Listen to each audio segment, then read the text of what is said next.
Fala pessoal, sejam muito bem-vindos ao meu canal. Eu sou Marcelo, engenheiro civil, e nesse vídeo nós vamos falar sobre traços de concreto.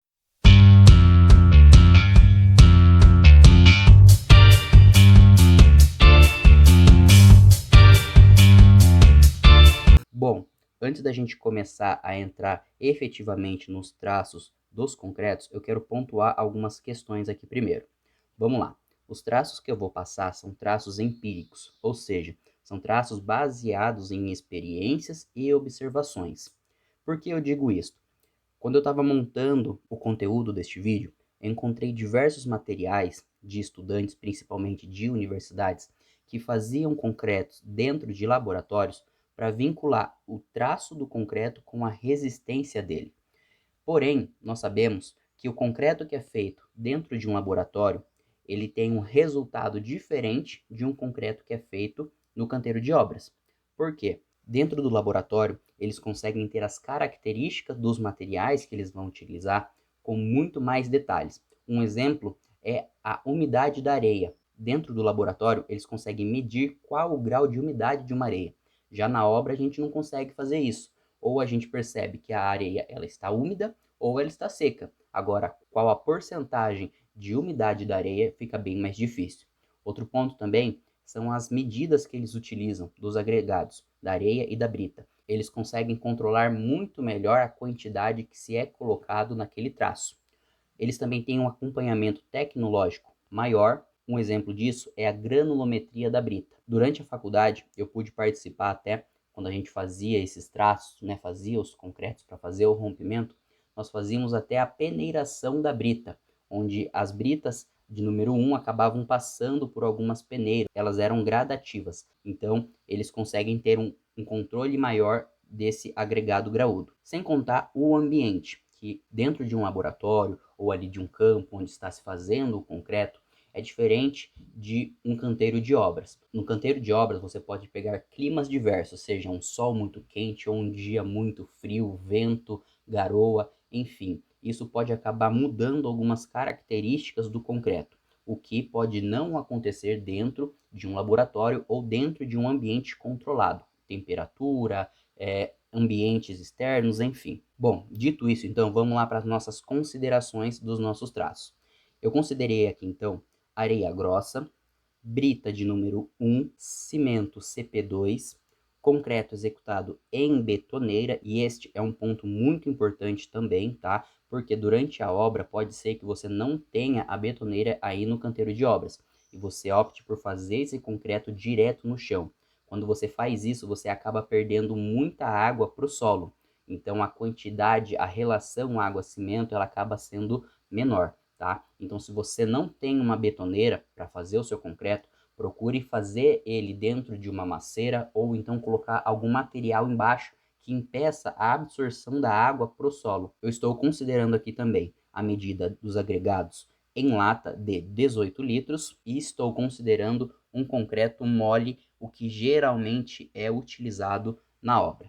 Marcelo, o que é melhor, concreto mole ou concreto mais seco? Vamos lá. O concreto mole, ele tem maior trabalhabilidade, ou seja, você consegue manusear ele com mais facilidade, você consegue despejar ele na forma com mais facilidade.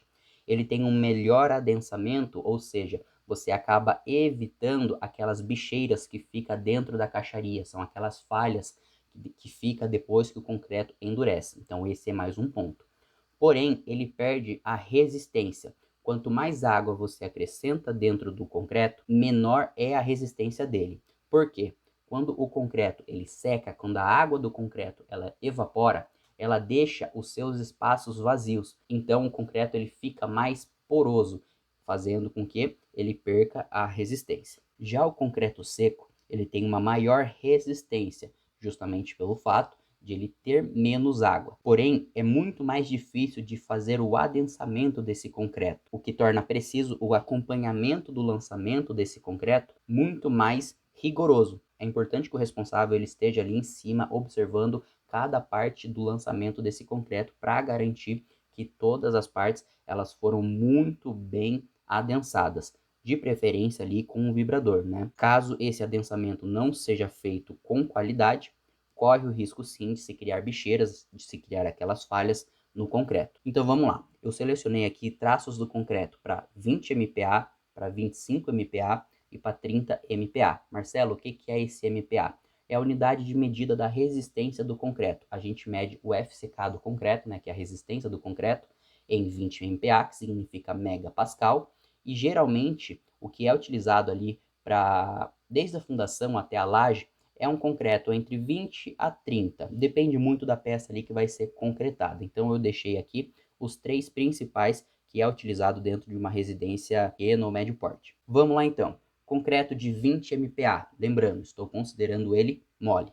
Para um saco de cimento, você precisa de 4,44 latas de areia, 5 latas e meia de brita, lembrando que a brita é a número 1 e a areia é a areia grossa, e 1,42 latas de água. Perceba que são números bem quebrados. Dificilmente o pedreiro vai conseguir utilizar essa quantidade exata na obra. Porém, como eu disse, esses são traços empíricos. Então, areia, 4,44, 4 latas e meia.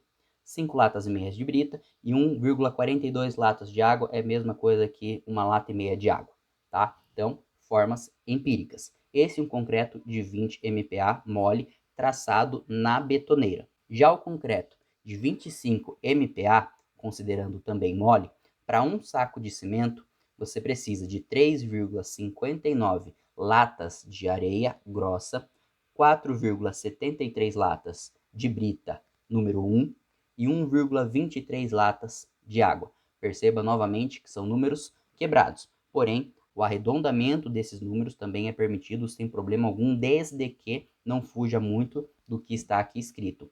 3,59 latas de areia é 3 latas e meia. 4,73 é praticamente 5 latas de brita. E 1,23 de água, de preferência redonde para baixo, uma lata e um pouquinho ali de água. Agora, concreto 30 MPa mole.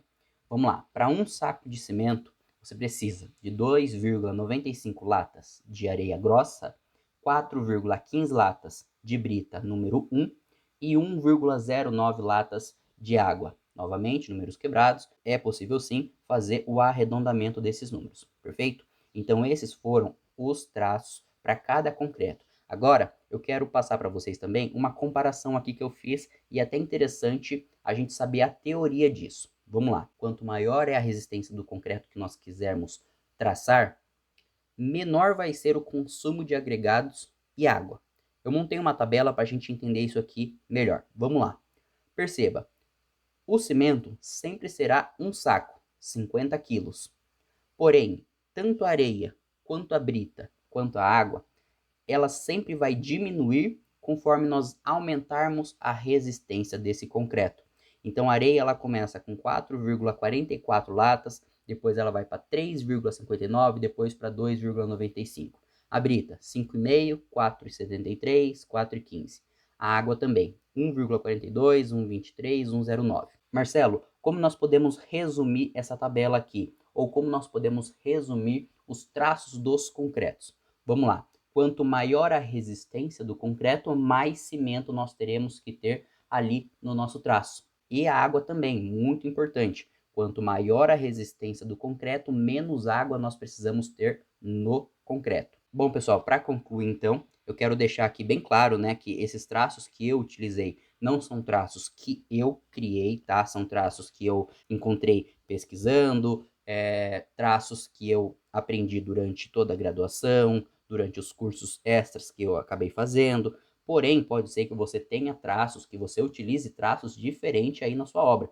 E isso não significa que eu estou certo ou que você está errado, tá? Isso aqui, como eu disse, são traços empíricos, são traços obtidos através de experiências e sim, de testes também, principalmente dos rompimentos dos corpos de prova, que são feitos naquelas prensas hidráulicas dentro de laboratório. Porém, o mais próximo possível que eu consegui chegar para que seja garantido a resistência dos concretos foi através desses traços, beleza? Eu agradeço por assistirem até aqui.